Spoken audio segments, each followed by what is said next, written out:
The Prime Minister of India's vision of Make in India and Atmanirbhar Bharat has led to self-reliance on land, at sea and in the air. Defence से जुड़ी हर छोटी छोटी जरूरत के लिए विदेशों पर निर्भरता हमारे देश के स्वाभिमान, हमारे आर्थिक नुकसान के साथ ही रणनीतिक रूप से बहुत ज्यादा गंभीर खतरा है। इस स्थिति से देश को बाहर निकालने के लिए 2014 के बाद हमने मिशन मोड पर काम शुरू किया। बीते दशकों की अप्रोच से सीखते हुए आज हम सबका प्रयास उसकी ताकत से नए डिफेंस इकोसिस्टम का विकास कर रहे हैं। The course towards Atmanirbharta has been charted by the Government of India's transformational initiatives. Positive indigenization lists promote indigenous development and design. Dedicated defense corridors boost defense production. Increase in FDI through the automatic route enhances access to modern technologies. The IDEX ecosystem supports advanced research and development. Every platform since 2014 has seen increased indigenization, creating greater opportunities for Indian industries both within and outside India. We are now a three-dimensional Atmanirbhar Navy capable of operating across the spectrum of naval operations, from disaster relief to all-out combat.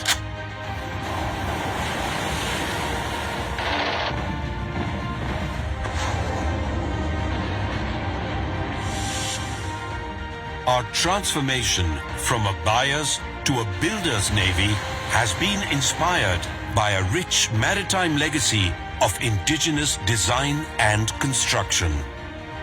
Today, there are 39 ships and submarines under construction in Indian shipyards. 49 more platforms have been accorded acceptance of necessity. Our future submarine program will be our largest Atmanirbhar project. Being vocal for local has led to innovation and skill development, contributing to Startup India. Atmanirbhar Bharat has not only created robust infrastructure, it has made us think bigger and bolder. What better proof than Vikrant? Named after our first carrier, the legendary Vikrant, that played a decisive role in 1971, she will be the fourth aircraft carrier to fly the White Ensign. Designed by the Indian Navy's Warship Design Bureau and built by Cochin Shipyard Limited, we now belong to a select group of countries with the capability of indigenously designing and building an aircraft carrier. Her 26,000 tons of warship-grade steel has been developed by DRDO and produced by the Steel Authority of India.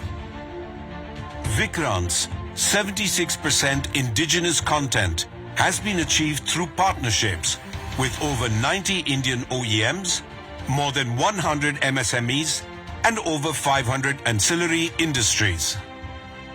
Above all, Vikrant has provided direct employment for 2,000 personnel in CSL and indirect employment for 13,000 towards plowback effect to the Indian economy.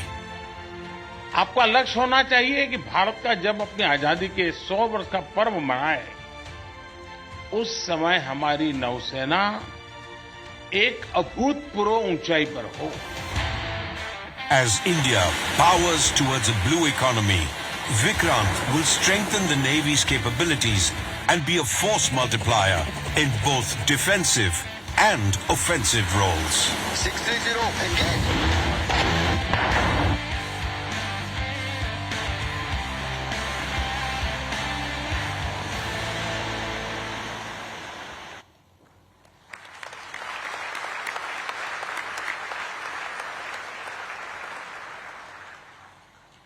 I now request the commanding officer of INS Vikrant, Captain Vidyadhar Harke to declare and proclaim the commissioning warrant of INS Vikrant.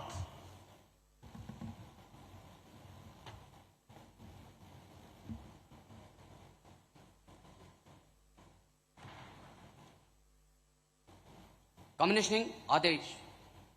जबकि भारत सरकार ने भारतीय नौसेना पोत विक्रांत को commission करने का निर्णय लिया है, आपको यह निर्देश दिया जाता है कि आप आगे बढ़ के इस युद्ध पोत को सितंबर 2022 के दूसरे दिन पर कमीशन करें अथवा परिस्थिति अनुसार शीघ्र कमीशन करें। भारतीय नौसेना पोत विक्रांत को ध्वज अधिकारी दक्षिण नौसेना कमान के द्वारा प्रशासित किया जाएगा। मेरे द्वारा जारित 2 सितंबर 2022। हस्ताक्षर आर हरिकुमार, एडमिरल, नौसेना अध्यक्ष।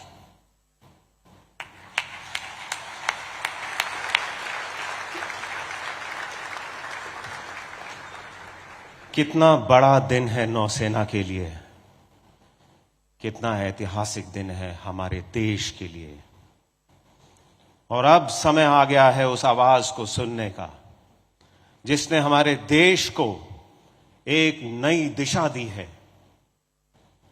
समय आ गया है उस आवाज को सुनने का जिसने हमारे पूरे देश में, समस्त भारतवासियों के दिल में आत्मविश्वास, प्रेरणा और संकल्प की भावना जागृत कर हमारे पूरे देश को एक लक्ष्य दिया, आत्मनिर्भर भारत। देवियों, सज्जनों और प्यारे बच्चों, जोरदार, दमदार, जानदार तालियों के साथ स्वागत कीजिए भारत के प्रधानमंत्री श्री नरेंद्र मोदी।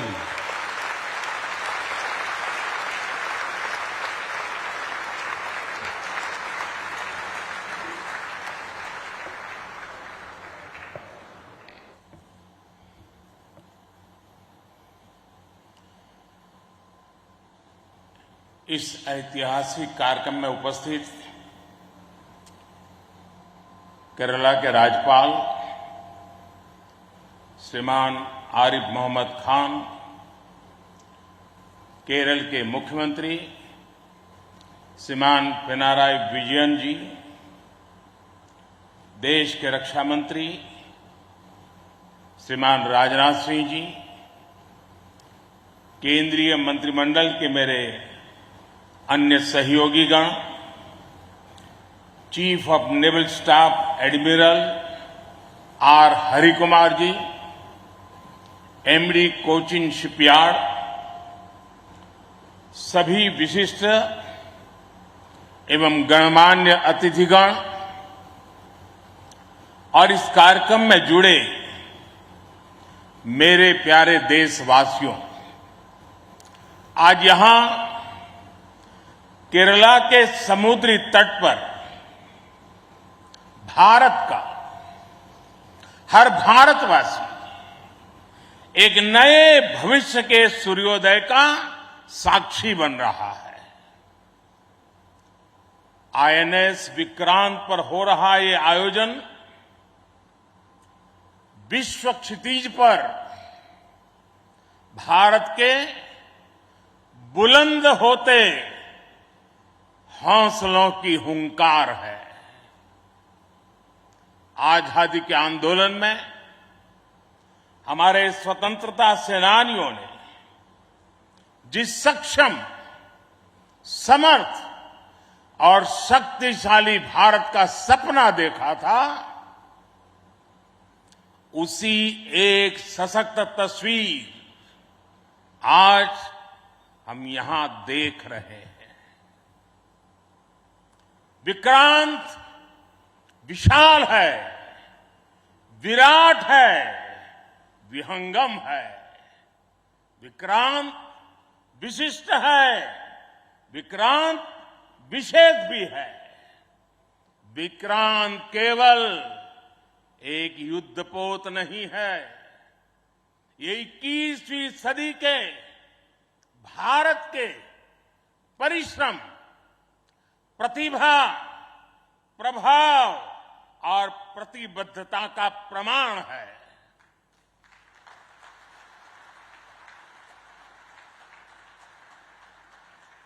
यदि लक्ष्य दुरंत है, यात्राएं दिगंत है, समंदर और चुनौतियां अनंत है, तो भारत का उत्तर है विक्रांत।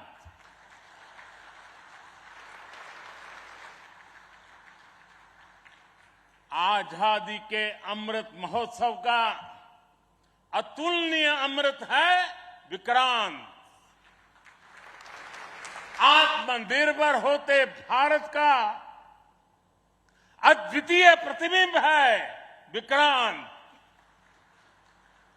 ये हर भारतीय के लिए गर्व और गौरव का अनमोल अवसर है। ये हर भारतीय का मान, स्वाभिमान बढ़ाने वाला अवसर है। मैं इसके लिए हर एक देशवासी को बधाई देता हूं। साथियों, लक्ष्य कठिन से कठिन क्यों न हो, चुनौतियां बड़ी से बड़ी क्यों न हो, भारत जब ठान लेता है तो कोई भी लक्ष्य असंभव नहीं होता है।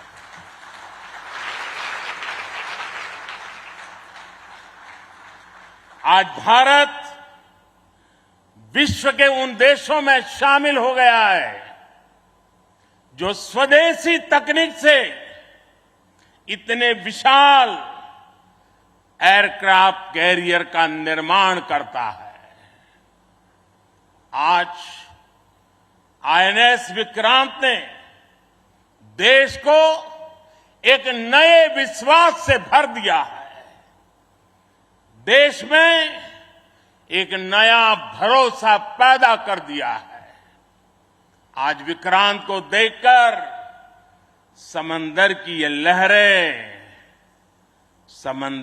लहरें आह्वान कर रही है, अमर्त्य वीर पुत्र हो, अमर्त्य वीर पुत्र हो, दृढ़ प्रतिज्ञ सोच लो, प्रशस्त पुण्य पंथ है, प्रशस्त पुण्य पंथ है। बढ़े चलो, बढ़े चलो, बढ़े चलो।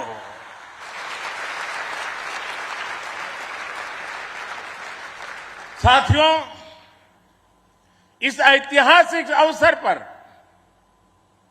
मैं भारतीय नौसेना का कोचिन शिपयार्ड के सभी इंजीनियर्स, वैज्ञानिकों और मेरे श्रमिक भाई बहनों का अभिनंदन करता हूं, जिन्होंने इस सपने को साकार किया है। केरला की पुण्य भूमि पर देश को ये उपलब्धि एक ऐसे समय पर मिली है जब ओणम का पवित्र पर्व भी चल रहा है। मैं सभी देशवासियों को इस अवसर पर ओणम की हार्दिक शुभकामनाएं भी देता हूं। साथियों, आईएनएस विक्रांत के हर भाग की अपनी एक खूबी है, एक ताकत है, अपनी एक विकास यात्रा भी है। ये स्वदेशी सामर्थ्य, स्वदेशी संसाधन और स्वदेशी कौशल का प्रतीक है। इसके एयरबेस में जो स्टील लगी है, वो स्टील भी स्वदेशी है। ये स्टील डीआरडीओ के वैज्ञानिकों ने विकसित किया, भारत की कंपनियों ने प्रोड्यूस किया। एक युद्धपोत से भी ज्यादा एक तैरता हुआ एयरफील्ड है, एक तैरता हुआ शहर है। इसमें जितनी बिजली पैदा होती है उससे 5000 घरों को रोशन किया जा सकता है। इसका फ्लाइट डेक भी 2 फुटबॉल ग्राउंड के बराबर है। विक्रांत में जितने केबल्स और वायर्स इस्तेमाल हुए हैं वो कोची से शुरू हो तो काशी तक पहुंच सकते हैं।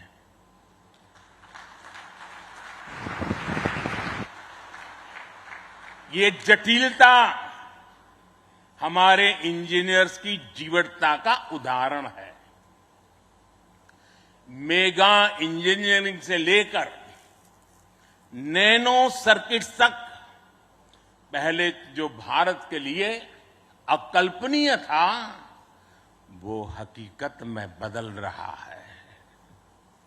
साथियों, इस बार स्वतंत्रता दिवस पर मैंने लाल किले से पंच प्राण का आह्वान किया और हमारे हरि जी ने भी इसका उल्लेख किया।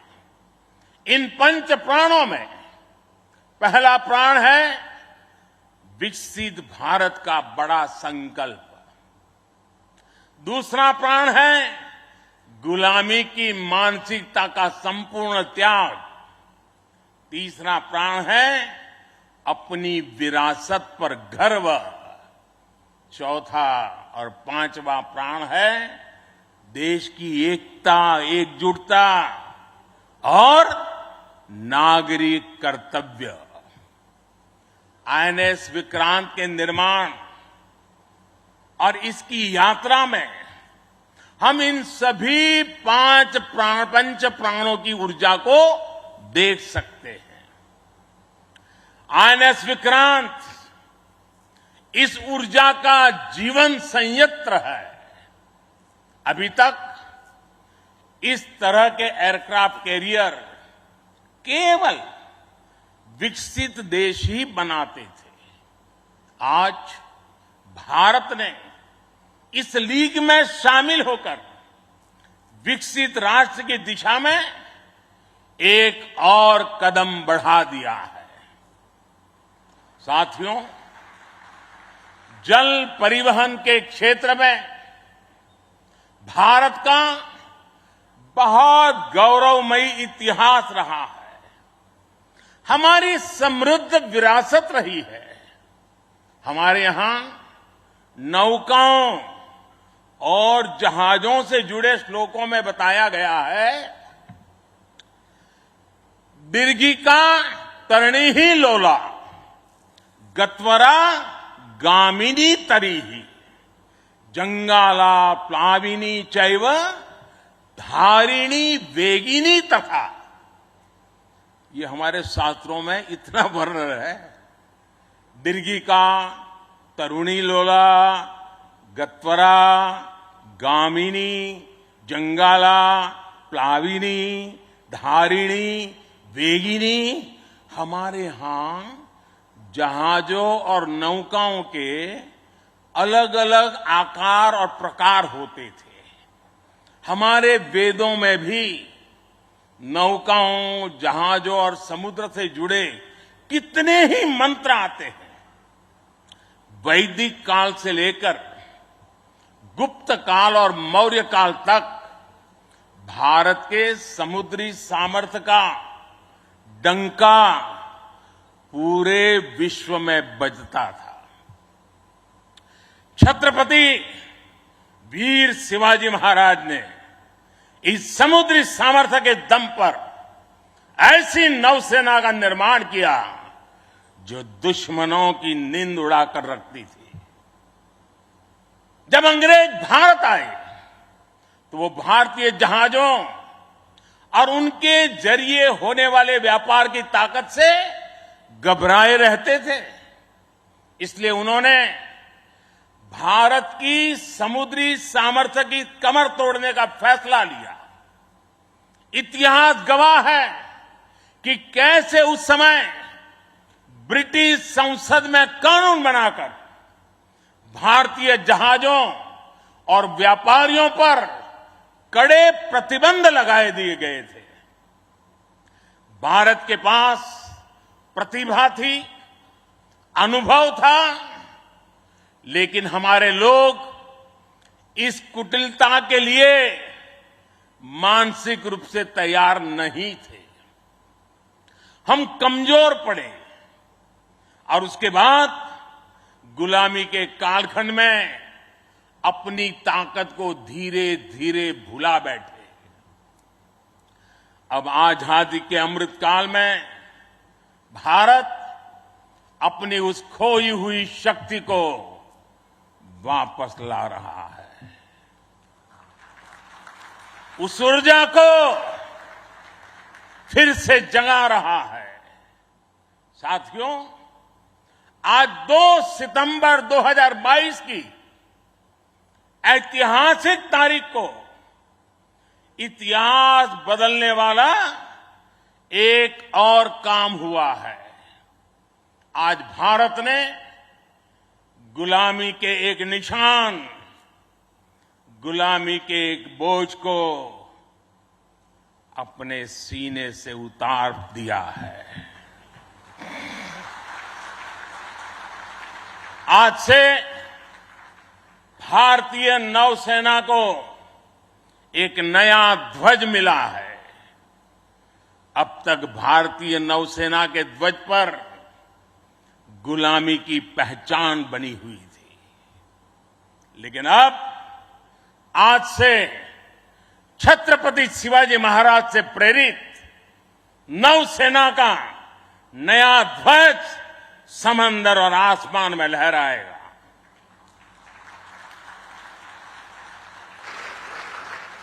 कभी रामधारी सिंह दिनकर जी ने अपनी कविता में लिखा था, नवीन सूर्य की नई प्रभा, नवीन सूर्य की नवीन प्रभा, नमो नमो नमो, नमो स्वतंत्र भारत की ध्वजा, नमो नमो नमो। आज इसी ध्वज वंदना के साथ मैं ये नया ध्वज नौसेना के जनक छत्रपति वीर शिवाजी महाराज को समर्पित करता हूं।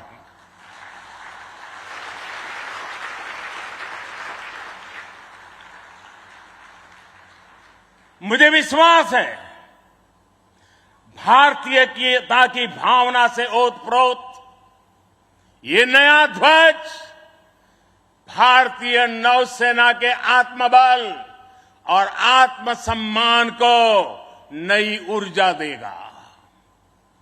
साथियों, हमारी सेनाओं में किस तरह बदलाव आ रहा है, उसका एक और अहम पक्ष मैं सभी देशवासियों के सामने रखना चाहता हूं।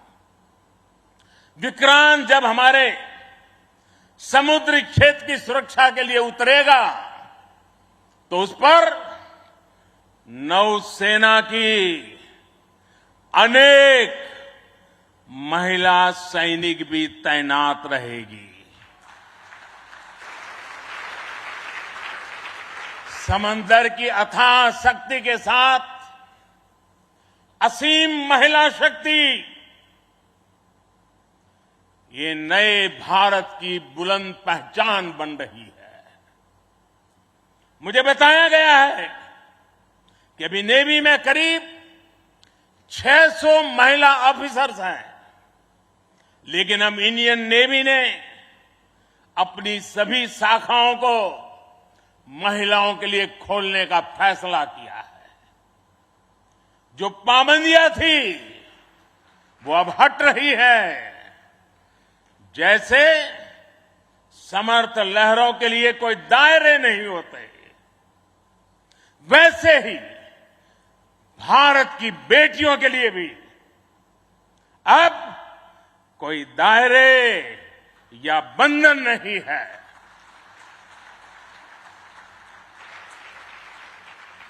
अभी 1-2 साल पहले विमेन ऑफिसर्स ने तारिणी बोट से पूरी पृथ्वी की परिक्रमा की थी। आने वाले समय में ऐसे पराक्रम के लिए कितनी ही बेटियां आगे आएगी, दुनिया को अपनी शक्ति से परिचित करवाएगी। नेवी की तरह ही तीनों सशस्त्र सेनाओं में युद्धक भूमिकाओं में महिलाओं को शामिल किया जा रहा है। उनके लिए नई जिम्मेदारियों के रास्ते खोले जा रहे हैं। साथियों, आत्मनिर्भरता और आजादी को एक दूसरे का पूरक कहा जाता है। जो देश जितना किसी दूसरे देश पर निर्भर है, उतना ही उसके लिए संकट है। जो देश जितना आत्मनिर्भर है, वो उतना ही सशक्त है। कोरोना के संकट काल में हम सभी ने आत्मनिर्भर होने की इस ताकत को देखा है, समझा है, अनुभव किया है। इसलिए आज भारत आत्मनिर्भर होने के लिए पूरी शक्ति से काम कर रहा है। आज अगर अथाह समंदर में भारत की ताकत का उद्घोष करने के लिए आईएनएस विक्रांत तैयार है, तो अनंत आकाश में यही गर्जना हमारे तेजस कर रहे हैं। इस बार 15 अगस्त को पूरे देश ने लाल किले से स्वदेशी तोप की हुंकार भी सुनी है। आजादी के 75 साल बाद सेनाओं में रिफॉर्म करके भारत अपनी सेनाओं को निरंतर आधुनिक बना रहा है, आत्मनिर्भर बना रहा है। हमारी सेनाओं ने ऐसे उपकरणों की एक लंबी लिस्ट भी बनाई है, जिनकी खरीद अब स्वदेशी कंपनियों से ही की जाएगी। डिफेंस सेक्टर में रिसर्च और डेवलपमेंट के लिए 25% बजट भी देश की यूनिवर्सिटीज और देश की कंपनियों को ही उपलब्ध कराने का निर्णय लिया गया है। तमिलनाडु और उत्तर प्रदेश में 2 बड़े डिफेंस कॉरिडोर भी विकसित हो रहे हैं। डिफेंस सेक्टर में आत्मनिर्भरता के लिए उठाए जा रहे इन कदमों से देश में रोजगार के अनेकों नए अवसर पैदा हो रहे हैं। साथियों, एक बार लाल किले से मैंने नागरिक कर्तव्य इसकी भी बात कही है। इस बार मैंने उसको दोहराया भी है। बूंद बूंद जल से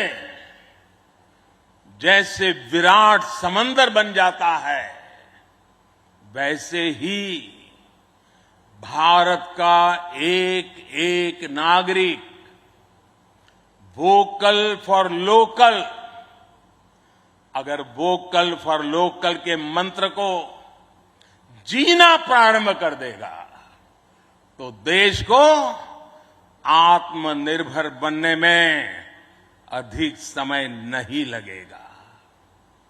जब सभी देशवासी लोकल के लिए वोकल होंगे, तो उसकी गूंज सिर्फ भारत में ही नहीं, बल्कि पूरी दुनिया में सुनाई देगी।